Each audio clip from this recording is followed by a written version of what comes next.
Real মাদ্রিদকে বলা হয় ফুটবলের সেরা ক্লাব। রিয়াল মাদ্রিদে খেলার স্বপ্ন দেখে না এমন ফুটবলার পৃথিবীতে হয়তো খুঁজেই পাওয়া যাবে না। যার যত স্বপ্ন আছে সবাই মনে করে রিয়াল মাদ্রিদে গেলেই তার সেই স্বপ্ন পূরণ হয়ে যাবে। নিজের সামর্থ্য কম থাকলেও সে মনে করে রিয়াল মাদ্রিদে খেলতে গেলেই তার নিজের সামর্থ্য এবং ক্লাবের সহযোগিতায় তার স্বপ্ন পূরণ হয়ে যাবে। এই যেমন ধরুন ফুটবলের মেগাস্টার ক্রিশ্চিয়ানো রোনালদো, সংক্ষেপে যাকে আমরা CR7 বলেন। তিনি প্রায় এক যুগ ধরে ইউরোপের বিভিন্ন ক্লাবে খেলে একটা মাত্র চ্যাম্পিয়ন্স ট্রফি আর একটা ব্যালন ডি'র জিতেছিলেন। কিন্তু রিয়াল মাদ্রিদে আসার পর 9 বছরের ব্যবধানে তিনি জিতে ফেলেন 4টি চ্যাম্পিয়ন্স ট্রফি এবং 4টি ব্যালন ডি'র। এই একটা উদাহরণ থেকেই বোঝা যায় রিয়াল মাদ্রিদ তার খেলোয়াড়দেরকে গ্রেড করতে কতটা সহযোগিতা করে।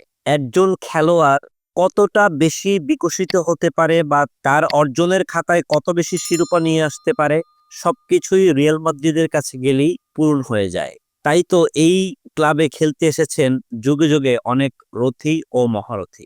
এমনকি রিয়ালের চিরপ্রতিদ্বন্দ্বী বার্সেলোনা থেকেও রিয়ালে খেলতে এসেছিলেন ব্রাজিলিয়ান সুপারস্টার রোনালদো নাজারিও এবং পর্তুগিজ সাবেক তারকা লুইস ফিগো।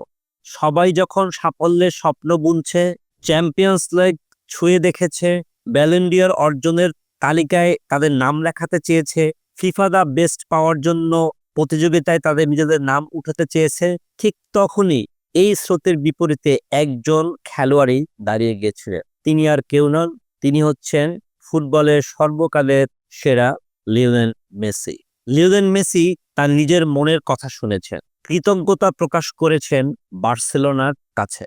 ভুলে যাননি ক্লাবটি তার জন্য কি কি করেছে।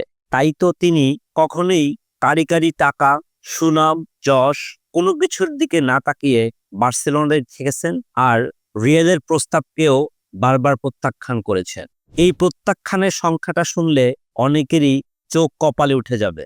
হ্যাঁ, মোট 3বার রিয়াল মাদ্রিদ মেসিকে প্রস্তাব দিয়েছিল রিয়ালের জার্সি পড়তে। গ্রোথ হরমোন রোগের কারণে মেসি যখন দৌড়তেছিল তখন অনেক আর্জেন্টাইন ক্লাব তাকে ক্লাবে নিয়ে খেলানোর ব্যাপারে প্রস্তাব দিচ্ছিল, কিন্তু কেউই রাজি হয়নি প্রতি মাসে $900 খরচ করে তার চিকিৎসা চালিয়ে যেতে। ঠিক সেই সময়ে বার্সেলোনা হাত বাড়িয়ে দেয় মেসির চিকিৎসায়, মেসিকে নিয়ে আসে, তারপর তার পিছনে চিকিৎসার সকল খরচ বহন করেছেন। পাশাপাশি তাকে বার্সেলোনার যে বয়সভিত্তিক বিভিন্ন দল আছে সেখানে তাকে খেলার সুযোগ করে দেন। মেসি সেই কৃতজ্ঞতা প্রকাশ করেছেন। তিনি তাই নিজেকে সবসময় বলতেন যে আমি একজন খাঁটি কাতালান, গ্যালাকটিকোজের কাছে আমি কখনোই বিক্রি হব না। যার রক্তে আছে কাতালান সে কি কখনো গ্যালাকটিকোস হতে পারে?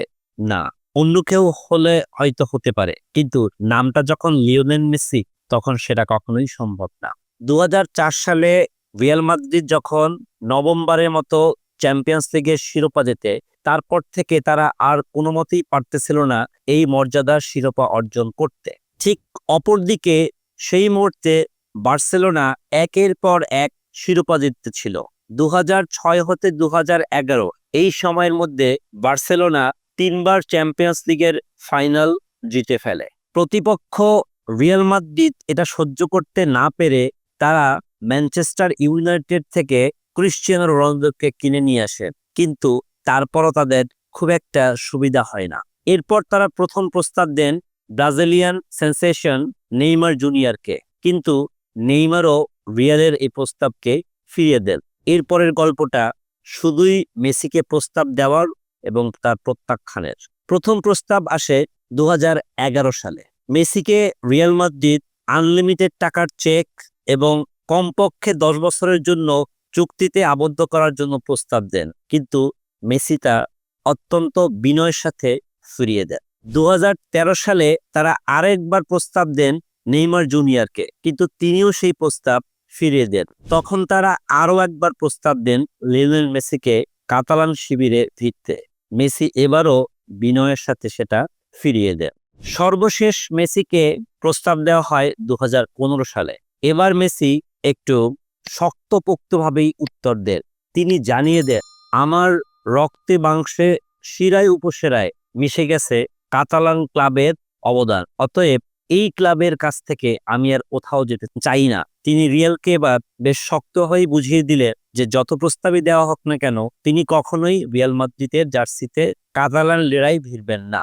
এভাবে তিনবার ব্যর্থ হয়ে রিয়াল মাদ্রিদ মেসিকে পাবার আশা ছেড়ে দেন। এখান থেকেই বোঝা যায় মেসি কতটা বেশি কৃতজ্ঞ ছিল বার্সেলোনার প্রতি। বার্সেলোনার সাথে তার চুক্তিতে যেভাবে শেষ হয়েছে সেই দৃশ্য আজও আমাদের চোখে ভাসে। তিনি টিস্যু পেপারে তার চোখ মুছতে মুছতে সেই ক্লাবকে বিদায় বলে চলে গিয়েছিলেন পিএসজিতে। কিন্তু যতদিন পর্যন্ত মেসির পক্ষে সম্ভব ছিল বার্সেলোনাতে থেকে যাওয়া, ততদিন পর্যন্ত তিনি সেখানেই খেলা চালিয়ে গেছে। কখনোই তিনি তার প্রতিপক্ষকে কোনো সুযোগ দেননি। সর্বশেষ একটি কথা বলে শেষ করতে চাই, পিএসজি ছেড়ে মেসি এখন আমেরিকান ইন্টার মিয়ামিতে খেলছেন, কিন্তু তিনি সাম্প্রতিককালে একটি সাক্ষাৎকারে জানিয়েছেন জীবনের শেষ সময়টা তিনি কাটাতে চান বার্সেলোনাতেই।